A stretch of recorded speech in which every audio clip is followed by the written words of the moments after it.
I forgot. I had to put my headset on. Good morning, everybody. Happy Wednesday. Happy Hump Day. Let me make sure that okay, y'all can hear me.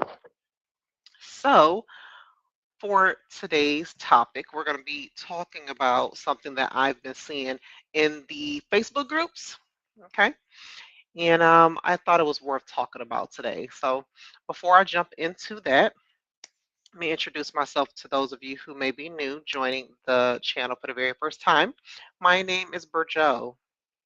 Yes, Burjo, also known as B. Elise. I am the owner of B. Elise Notary Services, as well as the founder of the Notary Education Group. Every Wednesday, 8:30 a.m. Eastern Time. Oh, not 8:30, 8:15. I'm sorry, Eastern Time. I come online to talk to you guys about notary and business related topics and share some tips and answer your questions in real time. Good morning, CBell 3408. Where are you tuning in from this morning? If you are new to the channel or if you are a frequent viewer, please share with me your name and where you're tuning in from. I always like to see who I'm talking to and where you guys are connecting with me from. So today's topic, have you ever been asked for ID as a notary? And what do you think caused this, right? So I just want to share, first off, in my almost 6 years of being a notary public, I have never been asked to show my ID.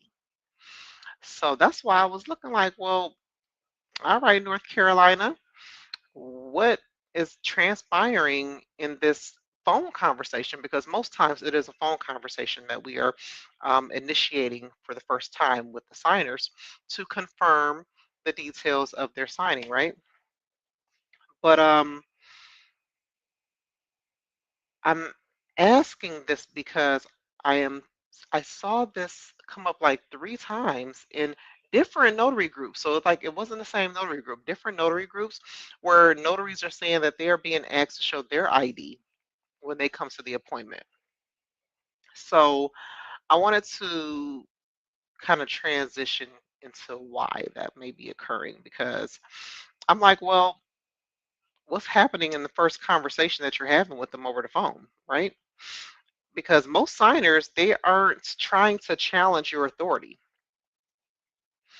They are reacting to how secure or unsure they feel in the process of you making this phone call to them, okay?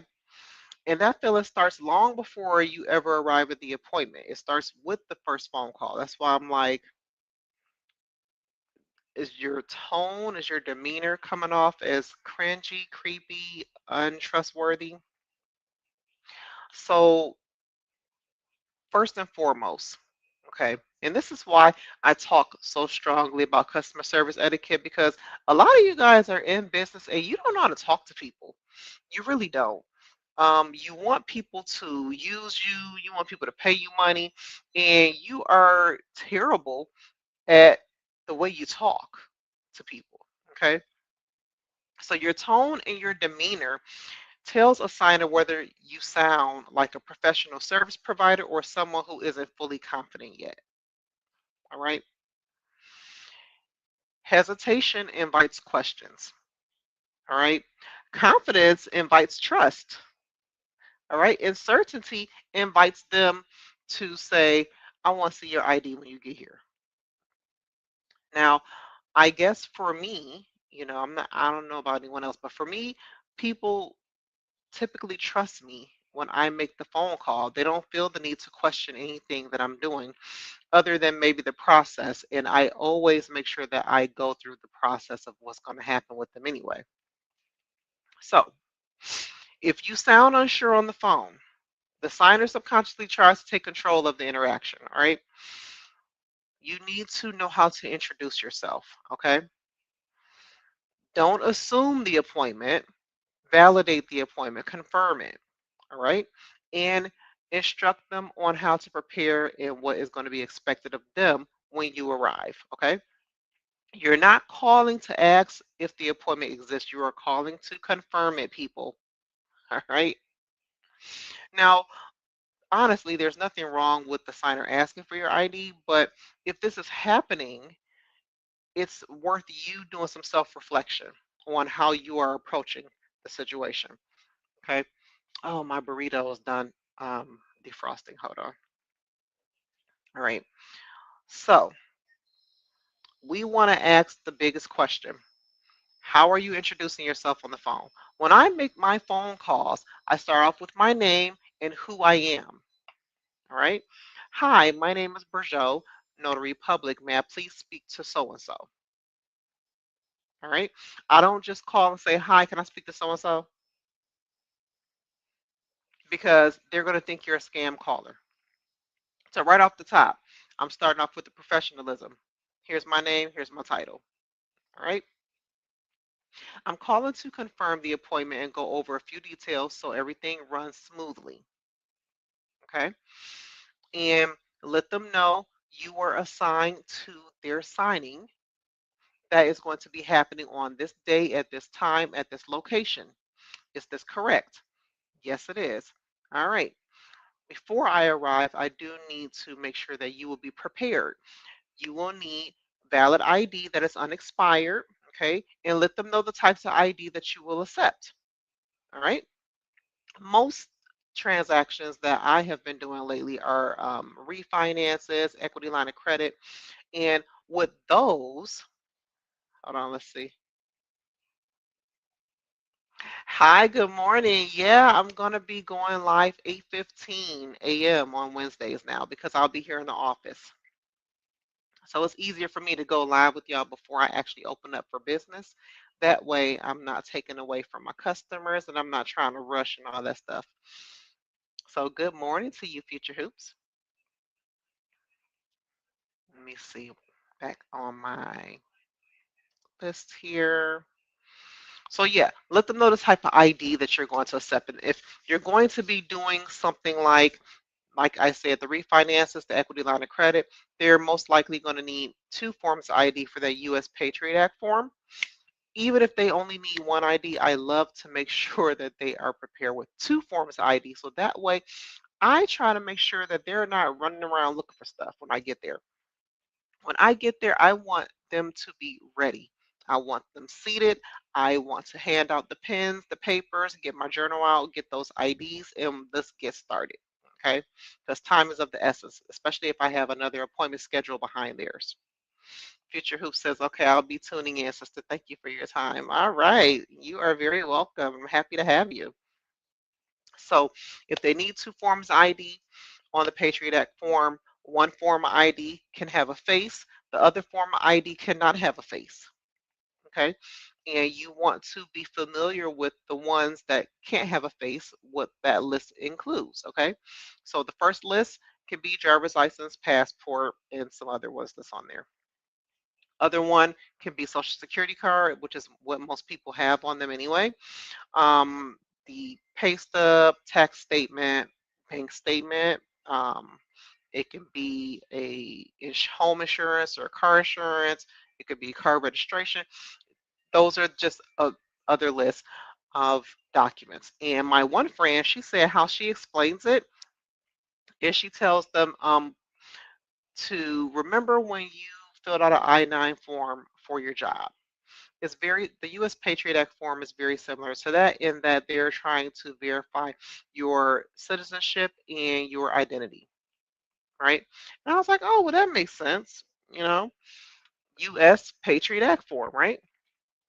And so, whatever you need to do to explain it so that they can trust you, okay, and feel comfortable with meeting you. I've even seen some times where I'll get a call and they will say, hey, we are trying to assign a new notary to this appointment because the notary that called before, the signer said they didn't feel comfortable with them coming. How do you not feel comfortable with a person and you only spoke to them on the phone? You never met them in person, but you're saying, I don't feel comfortable meeting with this person. Can you give me another notary? That says a lot about you and your approach. You guys need to really work on how you talk to people. All right. And you want to call and you want to be prepared with the questions. Okay. After you've explained to the signer everything that you need from them, the amount of time it's going to take, you validated the location, the time, the signers. All right. Making sure that they have everything and then asking them if they have any questions. Ask them if they have the questions. Make sure if they're going to be receiving funds that they have their wire instructions ready. Explain to them that some banks have a different wire routing than others, and that the wire routing number may differ from the one on their check because the one on the check is most likely the ACH routing number. All right. This is just things that you can do to prepare your signers. You don't want to get there and then try to prepare them because then that means that the appointment time is going to be longer than expected. You want to be respectful of people's time. You want to be respectful of your own time as well. All right. Because if you are a notary, especially if you're doing this on a part time basis, having a schedule and managing your time is important because you're working another job. I'm full time and it's also equally important because I want to make sure that all of my customers get me for the time that they expect to get me for. But I have a customer service etiquette course. It is free. Why is it free? Because I want all of us to be successful. There are a lot of free courses I offered simply because I just want to give you guys the resources that other people are charging you for. Okay. And a lot of you don't take the customer service part serious. All y'all want to do is you want to just get the appointments, you want to make the money. Then you don't want to do any work. You don't want to do any work to get the work, and being a business owner, you have to put in the work to get the work. Everything that you put into your business is what you're going to get out of it. So if you're putting little to no effort into your business, guess what's going to happen? You're going to get little to no business. You're going to make little to no money. If your business is important to you, if making extra money or making money to have for living expenses is important to you, then you need to take the effort and put forth, the time it takes for you to make sure your business is going to be thriving. Okay. You can't be calling these people being super extra casual. Um, Hi, can I speak to so and so? My name is Burjot, and they told me to give you a call because we're going to be meeting. That is not professional at all. That's not professional. They're going to be looking like, so who are you? Oh, I'm sorry. I'm a notary, and I'm going to be meeting with you to. No, guys, you got to be professional right off the bat because if you come off as a professional, then they're going to treat you as such. Okay. And a lot of times people get caught off guard, especially if they're at work. So they may have forgotten that they're supposed to be meeting with a notary to sign documents for their refinance or their closing. Most people who are purchasing a home, they don't. They don't forget. They know because they're excited that they're about to be purchasing a home. Sometimes when people are doing a sale or refinance a home equity line of credit, it's been stressful, and so they're getting calls from everybody because for some reason, as soon as you apply for something online, everybody sees that and everybody's calling for that business. Even though you already are working with somebody, everybody else is calling you too, and so it becomes overwhelming. So when you call, they're probably going to think you're a spam caller. So you got to make sure that you let them know right off the back, as soon as they answer the phone, greet them, introduce yourself immediately.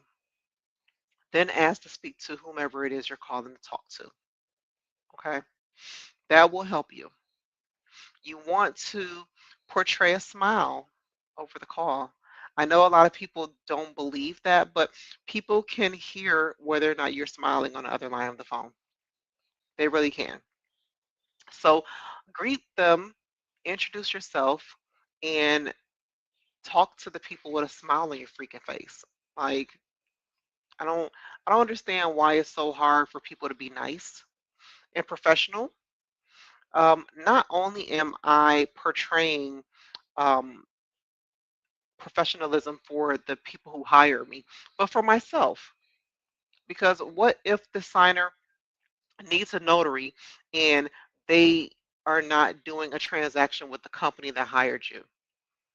You can absolutely do general notary for these customers because remember, the client for these companies is not the signer, it is the company working with the signer. All right, so you absolutely may be called again to do just a general notary for the signer. So that's continued business for you. That's a referral for you. That's free marketing. If they really are happy with your services, they know who they're going to be meeting. It's important that people know who they're going to be meeting. When I do signings through the platform Notary Dash, the signer gets emailed a here's your notary. You're assigned to this notary email. And in the email is my face, my name, my contact number. So when I call them, they already know what I look like, who I am, and they recognize the phone number. I really like that about the Notary Dash platform.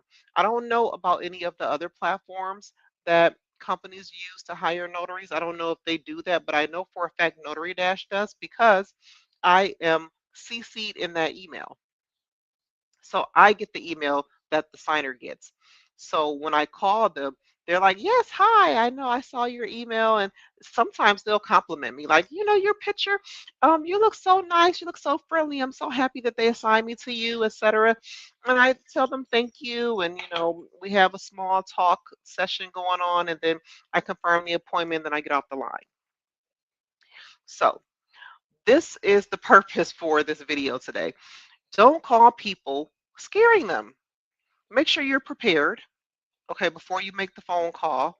You don't want to do it when you're busy and you're trying to multitask and do other things because then you're not going to be professional and give them your undivided attention and be able to prepare them the way that they need to be prepared. When you first make a phone call, people do not want to feel like they're being rushed on the phone. They don't want you to be talking really fast where they can't understand you. I know sometimes when people get nervous, they talk really fast. All right.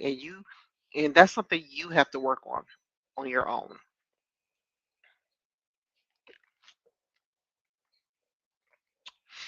I know y'all hear my microwave, or you may not hear it. My microwave keeps beeping because I need to get that burrito. But yeah, we have to do better. We have to do better with being professional, with learning how to talk to people. And that is not something that other people can do for you. You have to be willing to do that for yourself. And people is the funny thing is not it's not like you don't know. People tell me I talk fast. So I make a conscious effort to try to slow down when I'm talking to people, especially people who have never met me, which is most of the time because I am in the service business. Everybody that I meet, for the most part, is a first time meeting. I do have a lot of return people, and I'm more casual when I talk to them because they know me and they've worked with me several times.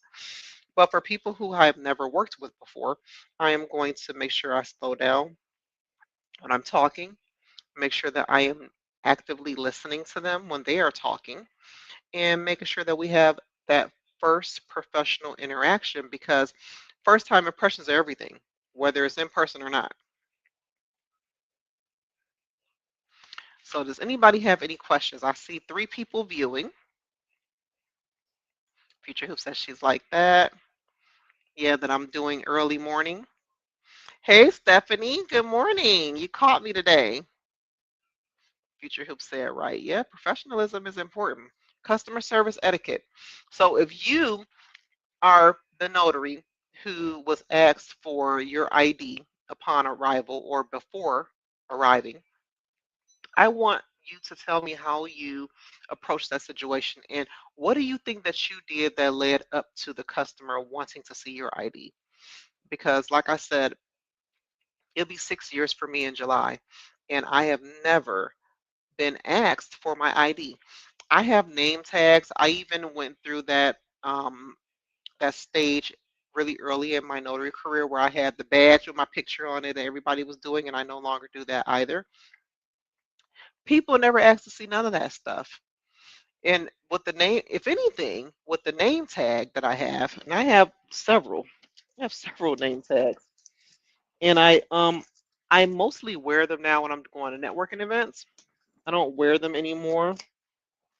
I like wearing them to networking events because I don't like using that adhesive one because on my polo shirts, the fabric that they are made out of, it sticks really bad to that sticker and it makes my shirt look ugly. Future Hope said, I like that when your friend made the reference about the I-9. That's a good way to remember. Yes, Stephanie is the one. Stephanie is the one that made that reference, and I love how she worded that too because it is easy to understand when you explain it that way. Stephanie says, I have so many name tags, but usually wear one for networking events. It clearly says my name, what I do, and my business name. Yep, same here. So here are mine. I have silver. I have the blinged one. I have one for when I was doing work site inspections, and then I have a gold one. So when I wear gold jewelry, I wear the gold one. When I wear my silver jewelry, I wear my silver one. When I'm going to networking events, I may wear either. I wear this one a lot too sometimes if I'm feeling really pretty. And yeah, I only wear this one when I'm doing site inspections because when you arrive to do those site inspections, they're not expecting a notary. So that's why I got that name tag made. But yeah, those are my name tags that I have. I like when I go to the Better Business Bureau one because they give you the ones like this that don't stick to you. They safety pin. I like that better too. So you could even get something like this made where if you want to change it up because it slides out, but it's really not important. You really don't need a name tag. You don't need a ID badge or anything like that. If you introduce yourself and the signer knows who you are, what you're there for when you get there. And then, like I said on Notary Dash, they get the picture of you. They already know who they're expecting. Future Hoop said, where did you get your name tags from there? Nice. Amazon. I got them made on Amazon. Yep. And I like them because, they're safety pinned and they have them in all different colors. You can get all different colors. So I got the black and white for this one, silver, gold. Now, this one I did not get from Amazon. I got this from this company called Cutting Edge, and I met them at a networking event. They do business cards. Um, they design business cards, and then they do name tags, and they do a lot of different things, trophies, all type of stuff. But I don't wear them. I don't wear them anymore. I wear them every once in a while, especially if I'm going to networking events. I got an email about field inspections. I was excited about that. Okay. Yeah, I absolutely think you should definitely try it out. I don't do them as much anymore. I don't think I've done them. Did I do any last year? I don't think I did any last year. Um, and it's just based on if I feel like it. Not really. I don't really get a lot in my new location where I live, but in the other location where I was living, I was getting a lot of work site inspections. I attended a networking mixer Monday. It was nice. I like going to networking events. I like learning about what other people do, because when you go to these, you're not just going to sell yourself. You're also going to learn what other people do because you want to see how you can inject yourself into their business to either increase business for them or make business easier for them, right? So I love going and hearing about what everybody else do.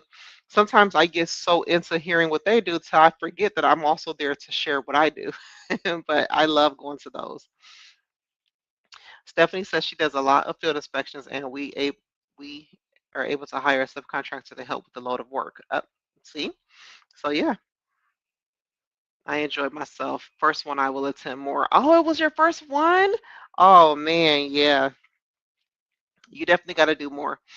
When I first started going to networking events, I would plan to do one a month, and then I increased it based on my availability.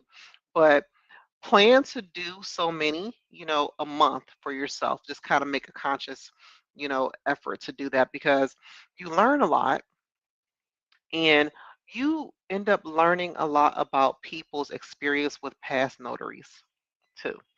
Like that's how I learned what not to do when I go to networking events. Hold on, let me check my food. Some people who are notaries, they go to these networking events and then they they really don't sell themselves really well. They'll tell them that they're just doing this, as a side hustle. And people don't want to work with notaries who treat their business like a side hustle. They really don't. Because if you treat it as a side hustle, that means that it won't take priority. And people who take their business seriously, they want to work with somebody else who takes their business seriously. So you don't want to lead with the side hustle thing. So, yes, make sure that you are listening to all of those pain points that they may have with other notaries so that you can be the solution to that. Okay. All right, guys. So, Future Hoop said, I'm just starting, sis, but I'm excited about my new business as a notary. And I enjoy your videos and lives. I'm learning a lot. You are a good teacher. Thank you so much. Thank you. I appreciate that.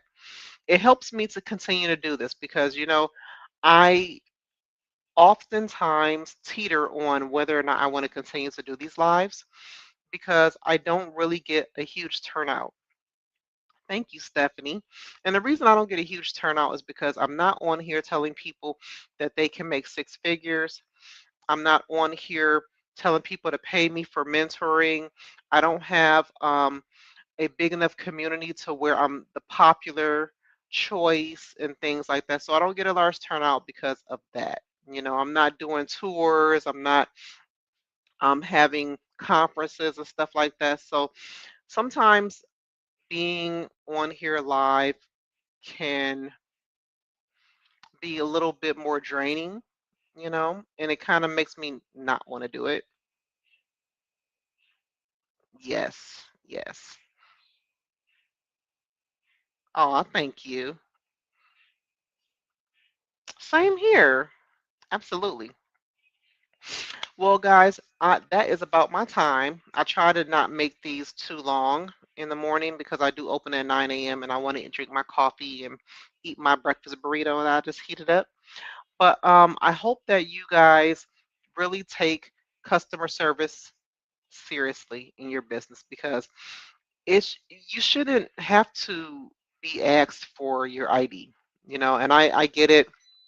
We're in some dire times, but if you come off as being professional, signers are not going to feel like they have to put you under that much scrutiny. Okay. You want to come off as being trustworthy, as a professional in your field, and then, you know, get out here and make some money.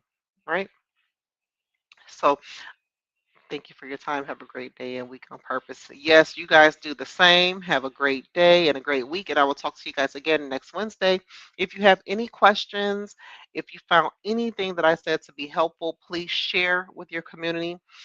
We need more positive videos that are helpful in notaries being offered the resources so they can be successful. Okay. Everyone take care. Bye.